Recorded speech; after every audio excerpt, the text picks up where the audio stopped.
BAFTA's Tourette's N-word incident is still making waves online, and one teen back here has spoken out about it. Jenni Mortimer, Chief Entertainment Reporter for the Herald, is with us and spoken to that teen. Good morning, Jenni. Good morning. Yeah, it was a bit of a moment yesterday, especially having to explain the story. That was absolutely hard enough, but I can't imagine what it would be like for someone who actually has Tourette's to look at that and then have everyone talk about it. Yes, well, I guess a lot of the social media commentary was coming from people who don't have the lived experience of Tourette's.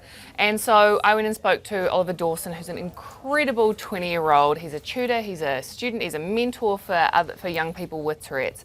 And he kind of explained exactly what that moment is actually like and how something like that occurs when you have Tourette's. So the big thing with Tourette's that is so key for everyone to understand is involuntary.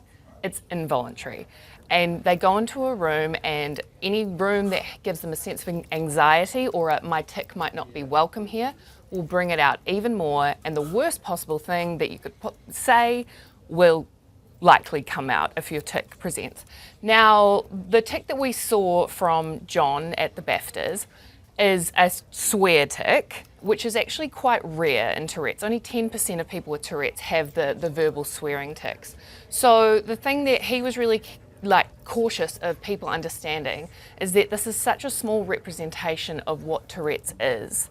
And once you understand the involuntary nature and the fact that Tourette's is so much more than this one swearing tic that everyone associates it with, you kind of better understand the experience of somebody living with it. So he was incredible to talk to. He was saying that he works as a tutor, and his current tic, because they change all the time, is pulling the finger. And so he tutors little kids, and he said he'll just be sitting there and totally involuntary just flips the bird to an 8-year-old.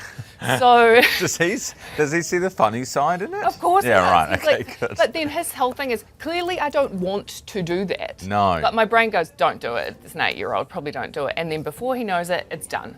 And that's how Tourette's works. It's totally involuntary, and the action happens before your brain has a chance to comprehend it. Now, Rob Reiner, this is the son of the murdered Hollywood director. He has pled not guilty. Yes, so his son Nick has pled not guilty to the murders. He was arrested 6 hours after his parents were killed. And he's been being held in court. He appeared before court for the second time, and he entered his plea of not guilty. At the moment, the autopsies are still being finished, but he has been charged with 2 counts of first-degree murder at this stage. All right, Jenni, thank you very much for the update. As always, Jenni Mortimer, who is our entertainment chief reporter, I should say, for the Herald.